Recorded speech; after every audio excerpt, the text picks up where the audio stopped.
The law of prosperity. One of the greatest messages given to the rest through the scriptures is that God is man's supply and that man can release through his spoken word all that belongs to him by divine right. He must, however, have perfect faith in his spoken word. Isa said, "My word shall not return unto me void, but shall accomplish that whereunto it is sent." We know now that words and thoughts are a tremendous vibratory force, ever molding man's body and affairs. A woman came to me in great distress and said she was to be sued on the 15th of the month for $3,000.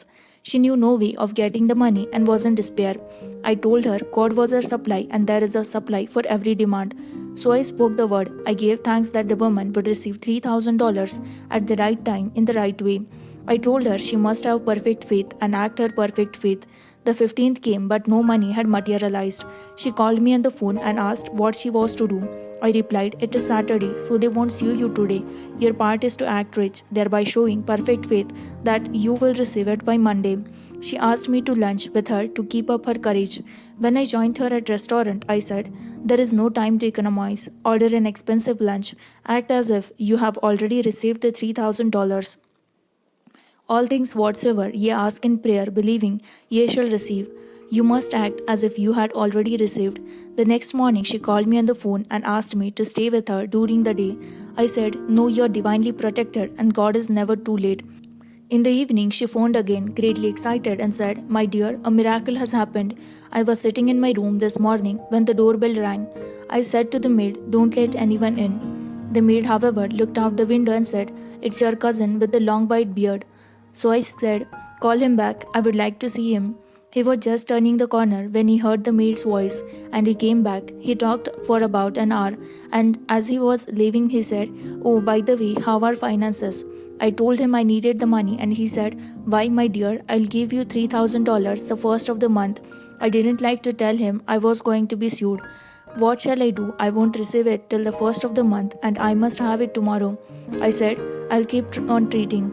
I said, 'Spirit is never too late.' I gave thanks she had received the money on the invisible plane and that it manifests on time. The next morning, her cousin called her up and said, 'Come to my office this morning and I'll give you the money.' That afternoon, she had $3,000 to her credit in the bank and wrote checks as rapidly as her excitement would permit. If one asks for success and prepares for failure, he will get the situation he has prepared for. For example, a man came to me asking me to speak the word that the certain debt would be wiped out. I found he spent his time planning what he would say to the man when he did not pay his bill, thereby neutralizing my words. He should have seen himself paying the debt. We have a wonderful illustration of this in the Bible relating to the three kings who were in the desert without water for their men and horses. They consulted the prophet Elisha, who gave them this astonishing message. "Thus said the Lord, Ye shall not see wind, neither shall ye see rain, yet make this valley full of ditches." Man must prepare for the thing he has asked for when there isn't the slightest sign of it in the sight. For example, a woman found it necessary to look for an apartment during the year when there was a great shortage of apartments in New York. It was considered almost an impossibility, and her friends were sorry for her and said, "Isn't it too bad you'll have to store your furniture and live in a hotel?" She replied, "You needn't feel sorry for me. I'm a superman and I'll get an apartment." She spoke the words, Infinite Spirit opened the way for the right apartment. She knew there was a supply for every demand and that she was unconditioned, working on the spiritual plane, and that one with God is a majority. She had contemplated buying new blankets when the tempter, the adverse thought or reasoning mind, suggested, "Don't buy the blankets. Perhaps, after all, you won't get an apartment and you'll have no use for them." She promptly replied to herself, "I'll dig my ditches by buying the blankets." So she prepared for the apartment, acted as though she already had it. She found one in a miraculous way, and it was given to her, although there were over 200 other applicants. The blanket showed active faith. It is needless to say that the ditches dug by the three kings in the desert were filled to overflowing. Getting into the spiritual swing of the things is no easy matter for the average person. The adverse thoughts of doubt and fear surge from the subconscious. They are the army of the aliens, which must be put to flight. This explains why it is so often darkest before the dawn. A big demonstration is usually preceded by tormenting thoughts. Having made a statement of high spiritual truth, one challenges the old beliefs in the subconscious and error is exposed to be put out. This is the time when one must make his affirmations of truth repeatedly and rejoice and give thanks that he has already received. Before ye call, I shall answer. This means that every good and perfect gift is already man's awaiting his recognition. Man can only receive what he sees himself receiving. The children of Israel were told that they could have all the land they could see. This is true of every man. He has only the land within his own mental vision. Every great work, every big accomplishment has been brought into manifestation through holding to the vision, and often just before the big achievement comes apparent failure and discouragement. The children of Israel, when they reached the promised land, were afraid to go in, for they said it was filled with giants who made them feel like grasshoppers. And there we saw the giants, and we were in our own sight as grasshoppers. This is almost every man's experience. However, the one who knows spiritual law is undisturbed by appearance and rejoices while he is yet in captivity. That is, he holds to the vision and gives thanks that the end is accomplished he has received. Jesus Christ gave a wonderful example of this. He said to his disciples, Say not ye, there are yet 4 months, and then cometh the harvest. Behold, I say unto you, lift up your eyes and look on the fields, for they are ripe already to harvest. This clear vision pierced the world of matter, and he saw clearly the 4-dimensional world, things as they really are, perfect and complete in divine mind. So man must hold the vision of his journey's end and demand the manifestation of that which he has already received.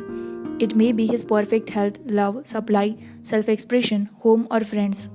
They are all finished and perfect ideas registered in divine mind, man's own superconscious mind, and must come through him, not him. For example, a man came to me asking for treatments for success.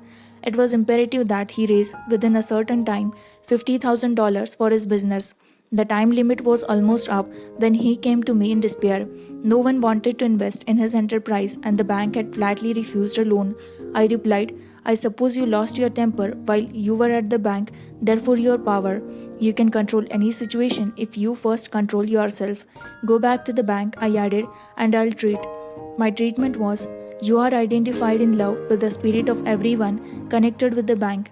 Let the divine idea come out of the situation. He replied, Woman, you are talking about an impossibility.